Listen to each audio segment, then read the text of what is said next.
Hai, Assalamualaikum. Kembali lagi di channel saya, Ayu Lestari.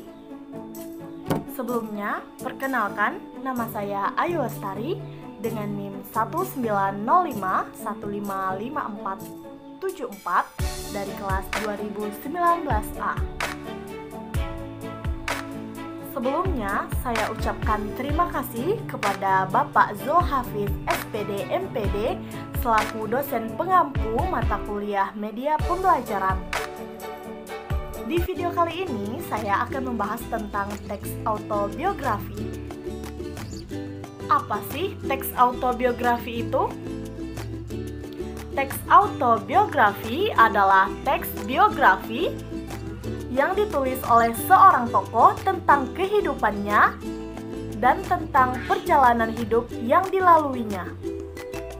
Mulai dari kanak-kanak sampai dengan waktu yang ditentukan oleh pengarang autobiografi. Macam teks autobiografi. Teks autobiografi dibagi menjadi dua. Pertama, autobiografi terstruktur. Kedua, autobiografi tidak terstruktur. Autobiografi terstruktur.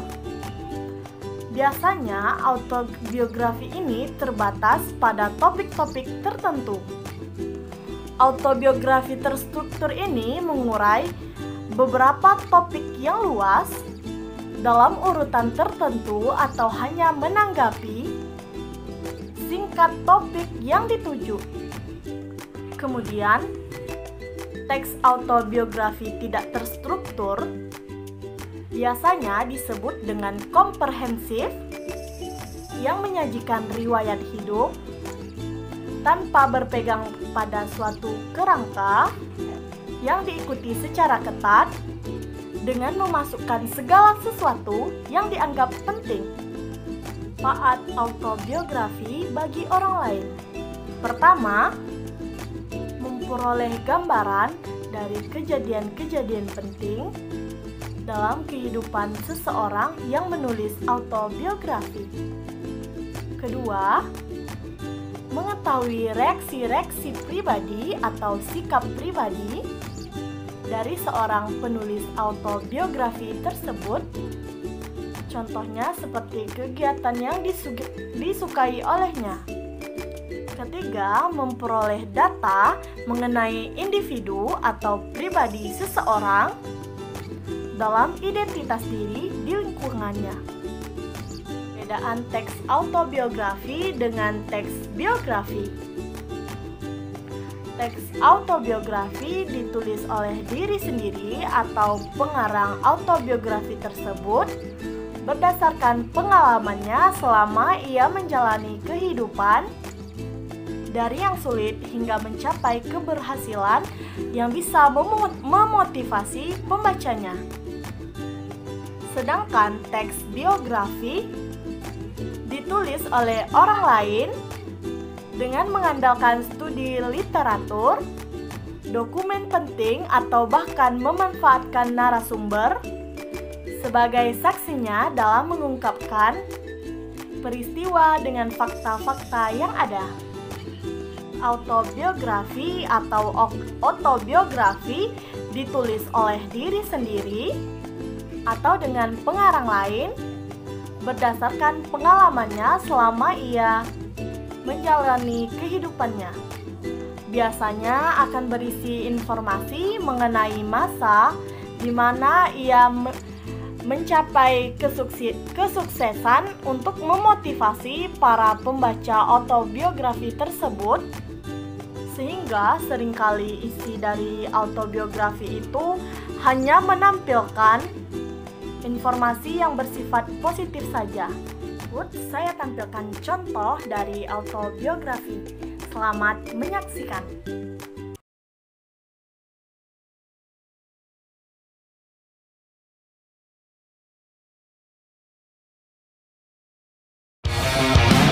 Menurut saya, semua orang bisa sukses.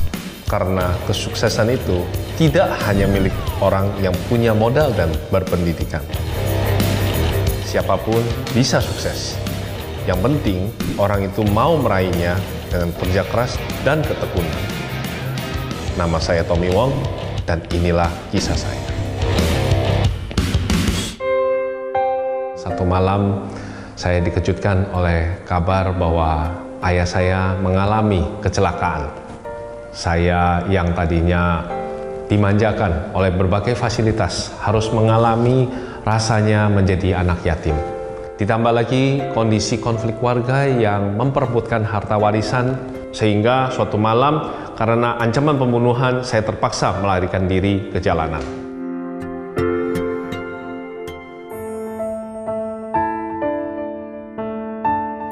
Hari demi hari saya berusaha menjadi petarung jalanan, menjadi preman jalanan. Darah demi darah saya keluarkan untuk meraih apa itu makna sebagai seorang anak yang telah kehilangan kasih.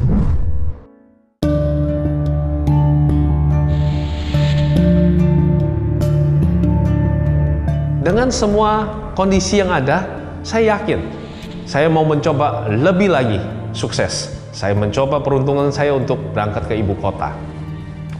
Dan tibalah saya di ibu kota, saya merantau, saya mencoba, tapi benar ini bukan kata orang saja, tapi apa yang saya alami. Ibu kota ternyata lebih kejam daripada ibu tiri. Saya sehari-hari sudah berusaha melamar sana, melamar sini sebagai pekerja, sebagai profesional, tidak ada yang mau terima. Berulang kali saya lakukan, semua adalah kegagalan.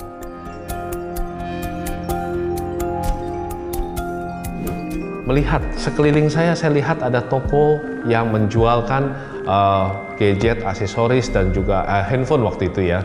Saya pikir, wah luar biasa, kalau punya seperti itu, sepertinya ibaratnya menjadi orang kaya itu luar biasa nikmatnya.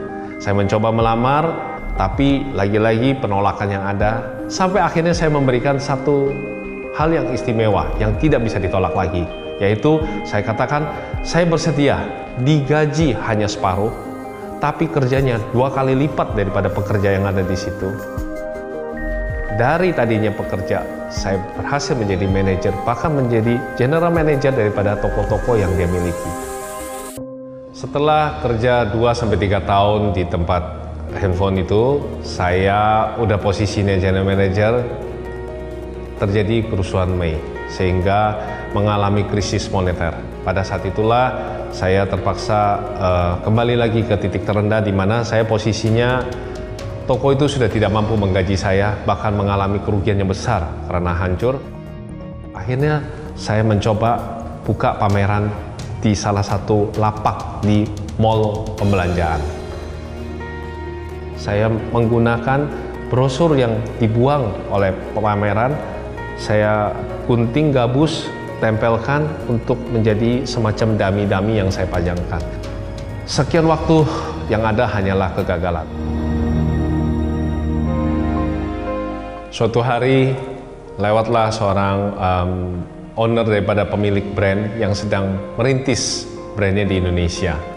Bapak itu dengan penuh keharuan dia bilang, saya besok akan kirim kepada kamu 10 unit handphone.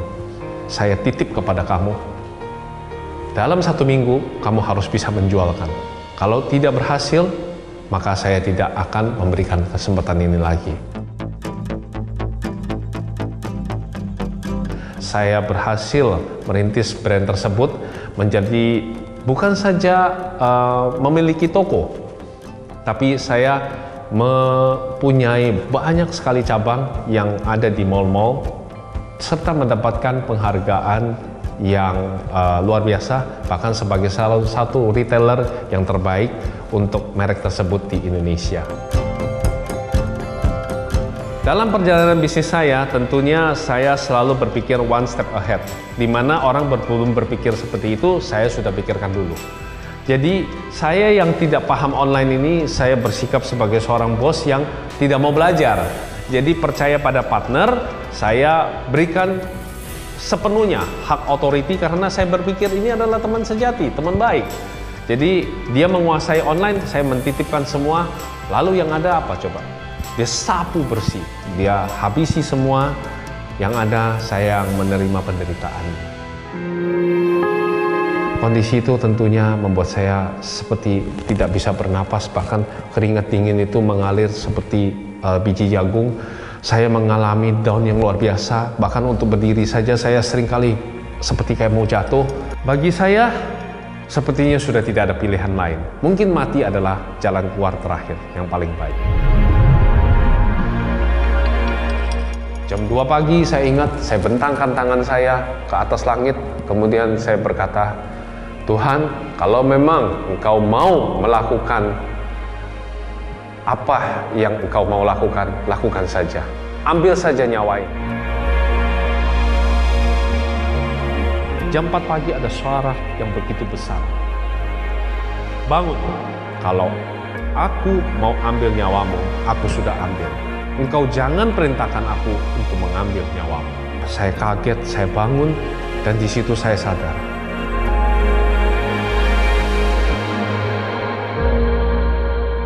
Begitu sadar, saya datang ke tempat ibadah saya kembali sujud, dan saya menangis, dan saya memohon ampunan pada Tuhan bahwa saya telah begitu jauh daripada Dia.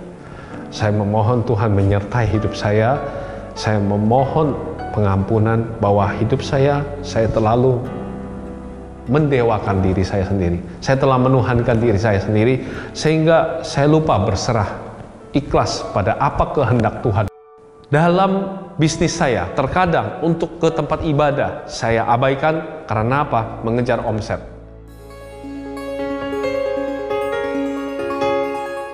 Ketika saya memulai kembali lagi dengan toko-toko tersisa yang ada, sebagian besar memang toko saya semuanya habis. Saya melihat penyertaan Tuhan begitu luar biasa, dan di dalam saya mencapai proses rebound, proses kesuksesan kembali, saya melihat ketika kita mengandalkan Tuhan itu luar biasa. Saya tidak lagi mengalami yang namanya stres. Terima kasih Tuhan sudah memimpin, menguatkan, memberi semangat buat kami semua, buat kami melalui masa-masa sulit kami hingga sampai saat ini. Seiring waktu, bisnis saya pun bertumbuh, dan apa yang hilang Tuhan kembalikan berkali-kali lipat.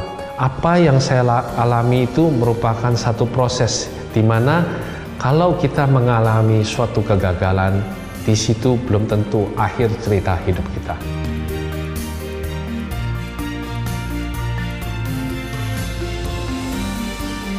Kita tahu sekarang bahwa Allah turut bekerja dalam segala sesuatu untuk mendatangkan kebaikan bagi mereka yang mengasihi Dia, yaitu bagi mereka yang terpanggil sesuai dengan rencana Allah.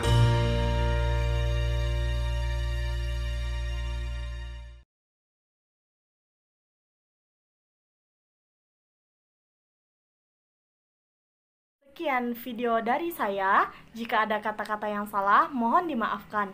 Dan saya akhiri dengan wassalamualaikum warahmatullahi wabarakatuh.